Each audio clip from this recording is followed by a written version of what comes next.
Est-il vraiment possible de décapiter une hydre en une seule attaque, même au cœur d'une capitale protégée par les meilleurs boucliers occidentaux? Cette interrogation, digne d'un thriller d'espionnage, s'est matérialisée un matin glacial à Kiev, lorsque la forteresse la plus secrète et la mieux défendue d'Ukraine a été pulvérisée en moins de 10 minutes. Devant les caméras du monde entier, un sanctuaire réputé inviolable, adossé à la technologie de l'Alliance Atlantique, a été réduit à néant. Pour saisir la portée de ce choc, il faut comprendre ce qu'était la GEUR, le cerveau et le bras invisible de toutes les opérations hybrides du régime de Kiev. Ce centre enfoui dans la capitale symbolisait l'ultime fusion entre la technologie occidentale et le savoir-faire ukrainien. Défense antimissile de dernière génération, communication cryptée hautement sécurisée, réseau souterrain complexe, tout y semblait impénétrable. Les images satellites montraient un site protégé par des couches de béton, des batteries antimissiles et un maillage de radars, mais surtout par la certitude d'être à l'abri. Pourtant, cette certitude n'a pas résisté à la réalité. La destruction du complexe n'a pas seulement effacé un bâtiment, elle a décapité tout le commandement ennemi, entraînant la hiérarchie militaire ukrainienne dans un chaos abyssal. Pire encore, cette frappe chirurgicale a pulvérisé la croyance occidentale en l'invulnérabilité technologique, bouleversant les dogmes sur lesquels reposaient des décennies de stratégie. Pourquoi cela change-t-il tout? Parce que la confiance dans les défenses modernes fonde la sécurité des États au XXIe siècle. Croire ces remparts indestructibles, c'est risquer l'effondrement dès que l'ennemi découvre une faille. Cette situation rappelle la chute de la ligne Maginot durant la Seconde Guerre mondiale. Des fortifications réputées imprenables furent contournées, brisant en quelques jours la confiance de toute une nation. La guerre hybride actuelle en est la preuve éclatante. Aucune forteresse, même soutenue par l'intelligence et la technique occidentale, n'est à l'abri d'un adversaire audacieux et méthodique. Ignorer cette leçon, c'est mettre en péril toutes les infrastructures critiques de l'Occident. Songeons à l'attaque du virus Stuxnet contre le programme nucléaire iranien. Un code informatique a su infiltrer et saboter une installation ultra protégée sans qu'aucun missile ne soit tiré. Le prochain choc pourrait venir sans avertissement, au cœur même des réseaux, des données, de l'information. Pour comprendre comment un tel coup a pu être porté, il faut plonger dans les coulisses de la planification de l'opération. Quels secrets, quelles vulnérabilités ont permis à l'ennemi de frapper là où nul ne l'attendait? Le GUR n'était pas un simple service de renseignement. C'était une hydre contemporaine, cerveau numérique et bras armés psychologiques, tapis au cœur de Kiev. Son complexe orchestrait depuis l'ombre la guerre hybride contre la Russie, mêlant frappes de drones, sabotage risqué, attaques sur les infrastructures vitales et offensives psychologiques coordonnées à grande échelle.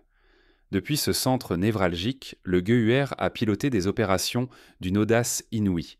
Destruction du pont de Crimée, sabotage ferroviaire, attaques ciblées sur des installations stratégiques, campagne de désinformation visant à fissurer la société russe. À chaque fois, l'institution a su innover, fusionnant renseignements humains, puissance numérique et opérations clandestines pour déstabiliser l'ennemi.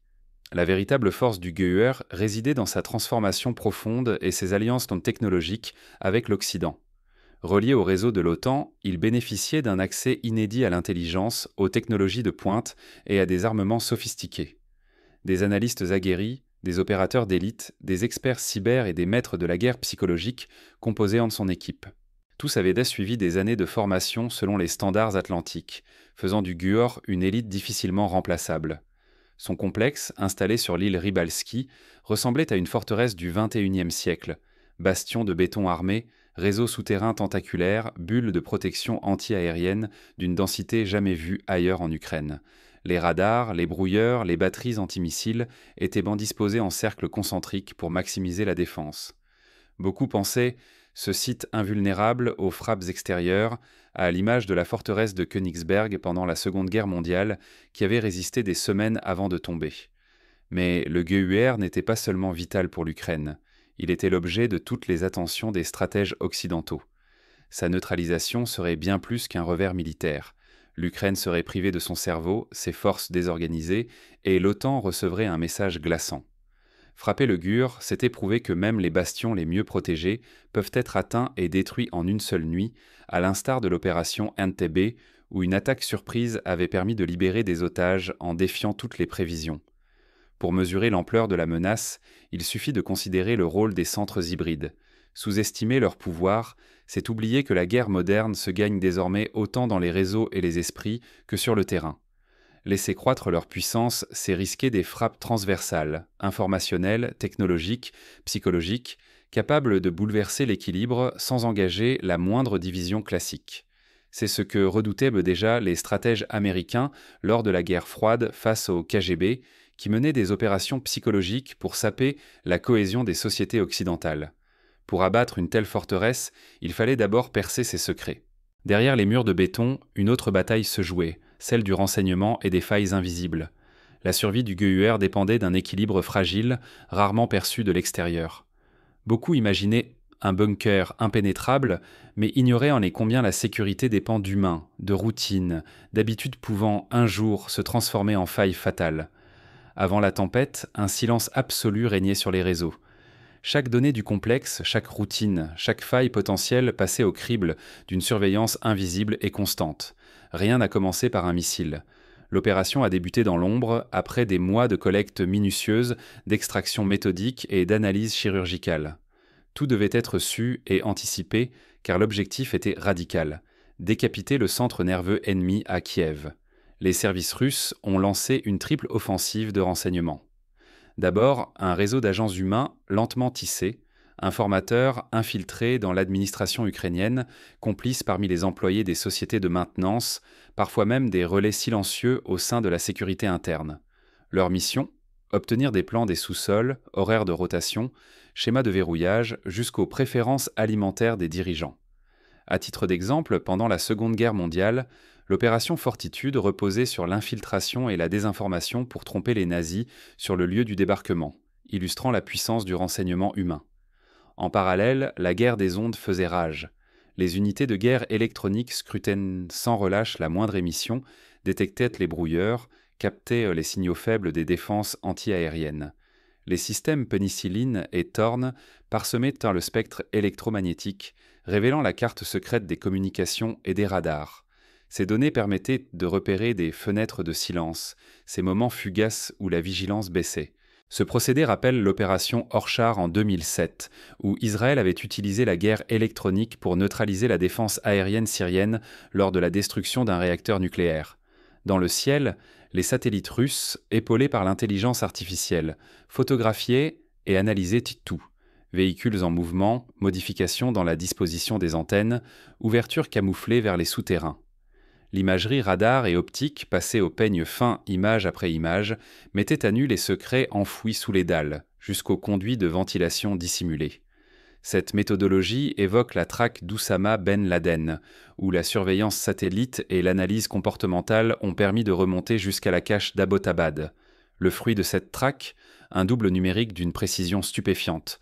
Numérisée, la forteresse n'était plus invulnérable. Murs, accès, chemins de ronde, centres informatiques, tout était cartographié. Les algorithmes recoupaient emploi du temps, passage, moments d'inactivité. Chaque porte, chaque couloir, chaque salle révélait désormais ses faiblesses. Cette approche fait écho à l'opération Neptune Spear, où la CIA avait reconstitué numériquement la résidence de Ben Laden avant d'y envoyer les forces spéciales. Mais posséder l'information ne suffisait pas.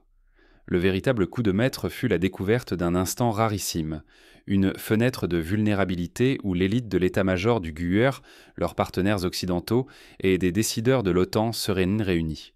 Les habitudes quotidiennes n'en offraient aucune occasion. Il fallait attendre un événement exceptionnel, un moment où la prudence céderait à la coordination stratégique. Cela rappelle la capture d'Eichmann par le Mossad, qui attendit un rare instant d'inattention pour agir.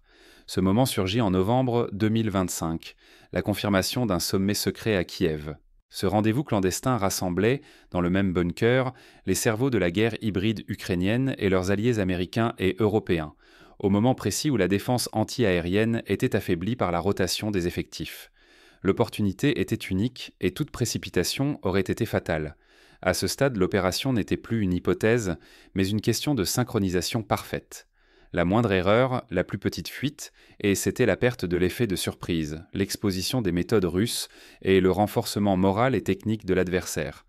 Moscou risquait de voir s'évanouir son ascendant psychologique et toute sa doctrine de frappe chirurgicale remise en question. L'enjeu rappelait l'attentat contre l'hôtel Saint-David à Jérusalem en 1946, où le moindre retard aurait provoqué un fiasco. Restait à choisir l'arme capable de frapper juste, de percer le cœur de la forteresse et d'assurer que ce choc résonnerait bien au-delà d'une simple déflagration dans la nuit de Kiev. Ce choix stratégique rappelle les débats autour de l'utilisation de la bombe atomique à Hiroshima. Un impact décisif, mais lourd de conséquences. L'heure de l'attaque approchait. Il fallait décider qui, quoi et comment frapper pour garantir l'anéantissement du centre. Derrière chaque choix, la guerre de l'ombre se jouait déjà à quitte ou double. L'histoire regorge d'exemples où la bonne ou la mauvaise décision à ce stade a changé le cours d'une guerre.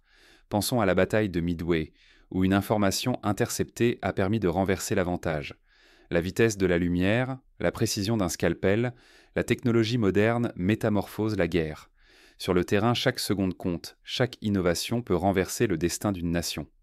En face du bouclier de Kiev, réputé inviolable grâce aux systèmes occidentaux les plus récents, la Russie a opté pour une nouvelle doctrine, la supériorité technologique ou rien. Cette approche évoque la Blitzkrieg de 1940, où la vitesse et la surprise permirent à une armée théoriquement inférieure de submerger ses adversaires. Un nom s'impose désormais dans tous les états-majors, Kondzia, Kinzhal. Ce missile hypersonique, filant à plus de 10 fois la vitesse du son, traverse les défenses les plus avancées, en un clin d'œil. Son secret ? Une énergie cinétique dévastatrice et la capacité d'atteindre des profondeurs jugées hors de portée. Pour les opérateurs ukrainiens, aucun avertissement. Le missile a frappé avant même que les sirènes ne puissent hurler. Ce saut technologique rappelle l'apparition du char d'assaut pendant la Première Guerre mondiale, qui a bouleversé les défenses statiques de l'époque. Mais pour que le Kinzhal déclenche l'impensable, il fallait d'abord fissurer le bouclier OTAN qui couvrait le QG du Gur. C'est là que la guerre électronique est entrée en scène. Des brouilleurs Krasuka ont saturé l'espace électromagnétique de Kiev, rendant aveugles les radars et paralysant la défense aérienne. Simultanément, des leurres et des missiles de saturation ont noyé les calculateurs sous des dizaines de cibles fantômes, forçant humains et IA à distinguer l'insaisissable menace réelle. Ce brouillage stratégique rappelle l'opération Desert Storm, où les Alliés avaient saturé les radars irakiens de faux signaux avant l'assaut aérien. Le brouillard électronique s'est épaissi. La défense ukrainienne, désormais aveugle, ne pouvait plus ni voir ni répondre. La séquence d'attaque s'est enclenchée. Chaque missile, programmé au millimètre près, visait une section stratégique du complexe. L'un a pulvérisé le centre opérationnel, épicentre des décisions, un autre a ravagé la salle serveur, poumon numérique du renseignement. Les communications, les réseaux de commandement, rien n'a échappé. Chaque cible, identifiée après des mois de collecte, a reçu sa frappe chirurgicale. Cette précision rappelle le raid israélien sur Entebbe, où chaque mouvement avait été répété jusqu'à la perfection. Le résultat, le bouclier de Kiev a cédé. Les opérateurs occidentaux, branchés en temps réel sur la défense ukrainienne, sont restés impuissants, déstabilisés par la rapidité et la violence de l'attaque. Les images de drones dévoilent l'ampleur du choc. Le cœur d'un système jadis dit invulnérable, transpercé en quelques minutes. Pour l'Ouest, la déflagration n'est pas que tactique, c'est un séisme psychologique. Voir la vulnérabilité de leur technologie fissure la confiance en leur suprématie. Cela rappelle l'effet de la chute de Singapour en 1942, qui avait brisé le mythe de l'invincibilité britannique en Asie. Pourtant, chaque minute a pesé des tonnes. La moindre erreur de calcul, une déviation de quelques mètres, et la frappe aurait pu anéantir des quartiers civils, déclenchant carnage et crise internationale. Un échec aurait signifié pertes humaines et ruine de la crédibilité russe. Mais c'est la précision, presque surnaturelle, qui a frappé les esprits, bouleversant à jamais l'équilibre du conflit. Cette précision évoque l'opération Jéricho, où les bombardiers alliés ont détruit la prison d'Amiens avec une exactitude remarquable pour libérer des prisonniers de la résistance.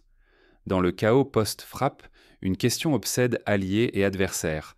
Ce modèle d'attaque fulgurante peut-il être répliqué ? Au cœur des ruines de Kiev, l'ère de l'invulnérabilité technologique vient de s'achever.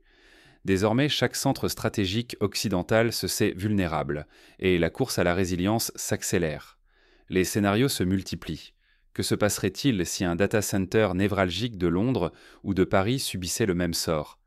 Quelles seraient toutefois les conséquences si une centrale de commandement de l'OTAN était frappée de la même façon ? Quand le centre cède, tout s'effondre.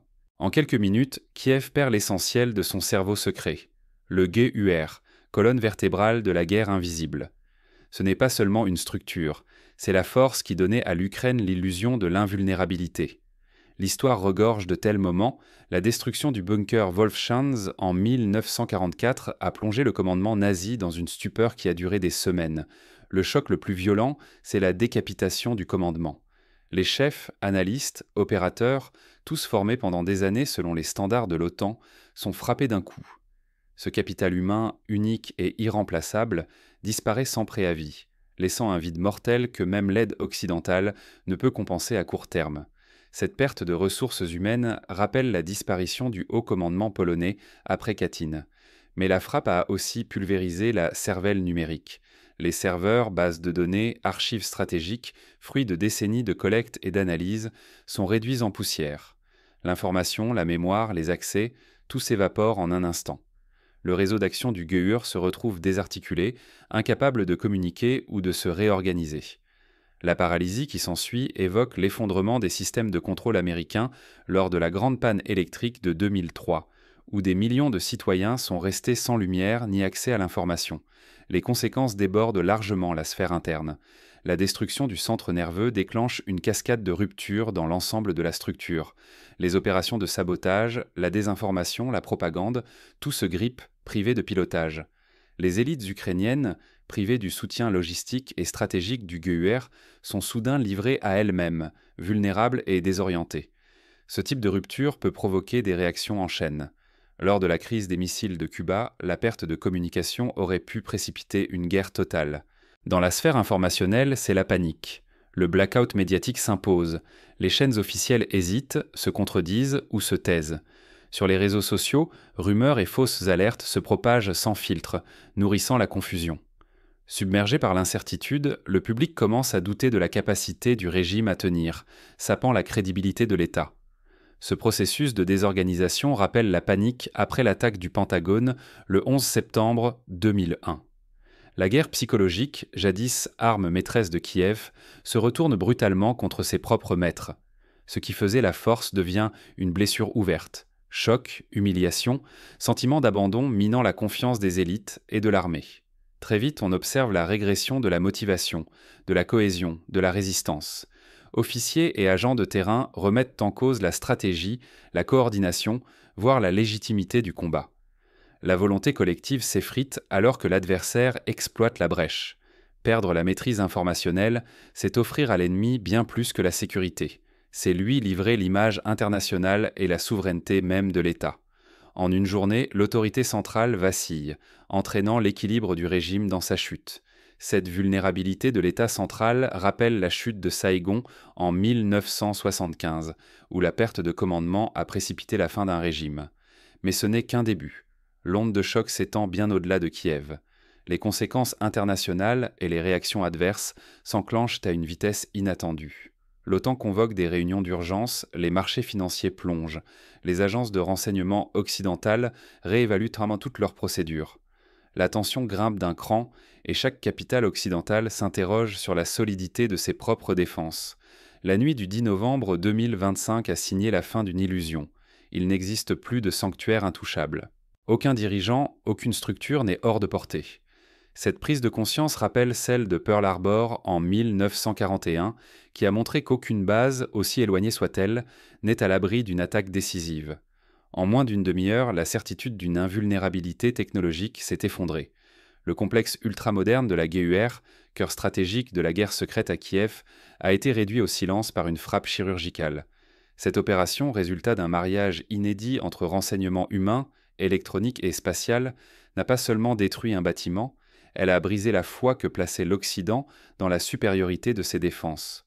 Depuis des générations, l'Europe et ses alliés s'en remettaient à leurs murs de béton, à leurs réseaux cryptés et à leurs systèmes anti-aériens, dernier cri. Mais cette nuit-là, la réalité a balayé tous les mythes. Aucune forteresse, même la plus sophistiquée, ne résiste à une offensive qui conjugue précision algorithmique, infiltration psychologique et anticipation prédictive.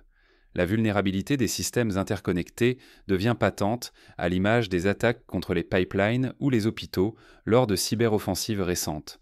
Chaque étage, chaque réseau, chaque salle de réunion du complexe avait été minutieusement cartographié par l'adversaire. Pas par la force brute, mais par la patience de l'observation, la superposition des signaux, l'analyse croisée de myriades de données. L'ennemi n'a pas attaqué l'acier. Il a disséqué la structure, paralysé la chaîne de décision et décapité l'organisation. Cette méthode évoque les stratégies de la guerre froide, où chaque détail comptait pour prendre l'avantage. Ce soir-là, la guerre n'a pas eu lieu sur le champ de bataille, mais dans l'ombre des serveurs, le silence des radios, les failles humaines. L'effondrement du GUR a révélé que la domination appartient désormais à celui qui comprend, anticipe et frappe à l'instant décisif, pas à celui qui accumule simplement les arsenaux. Cette évolution est comparable à la révolution de l'information qui a bouleversé le secteur bancaire. Ceux qui savent anticiper les flux gagnent. Pour tous les États, le message est limpide. Rester prisonnier des mythes technologiques expose à des désillusions fatales. La sécurité moderne n'est plus une muraille, mais une course sans fin. La moindre seconde d'avance dans la collecte ou l'analyse de l'information fait la différence entre survie et chute. Seule l'agilité, l'apprentissage continu et la remise en question permanente des certitudes offrent un rempart crédible. Les entreprises, les institutions publiques, les infrastructures critiques doivent investir dans la résilience numérique, la formation continue, la diversification des moyens de communication et la simulation de crise. Des exercices réguliers, des audits externes, l'embauche d'experts dissidents permettent de débusquer les failles invisibles. Ce bouleversement ne concerne pas que les militaires et les décideurs. Il touche chaque citoyen, chaque organisation. Le monde de demain sera tissé d'incertitudes, de failles insoupçonnées, de ruptures soudaines. Souveraineté, réputation, stabilité des nations dépendront de la capacité à naviguer dans cet océan de menaces invisibles et à transformer la connaissance en bouclier. Il faudra développer une culture de la vigilance, encourager la créativité et accepter de remettre en cause sans relâche les modèles établis. Les écoles, les universités, les médias devront former à la pensée critique et à l'agilité mentale. Cette nuit de novembre 2025 restera comme un avertissement brutal. La puissance ne réside plus dans les armes visibles, mais dans la maîtrise des flux d'informations et la capacité à voir ce que l'autre ignore. Le XXIe siècle sera celui de l'intelligence ou de la défaite. Ceux qui sauront se réinventer, apprendre de leurs erreurs et anticiper l'imprévu survivront. Les autres, figés dans leur certitude, seront balayés par les tempêtes de l'incertitude. Sommes-nous prêts à repenser la sécurité, à briser nos propres mythes avant qu'ils ne nous engloutissent? Avons-nous le courage de questionner, de douter, de déconstruire ce que nous croyons acquis? C'est seulement en affrontant ces questions, sans indulgence, que nous pourrons anticiper les prochaines ruptures et éviter d'être la prochaine cible. Face à l'hydre de l'incertitude, seule la lucidité nous sauvera.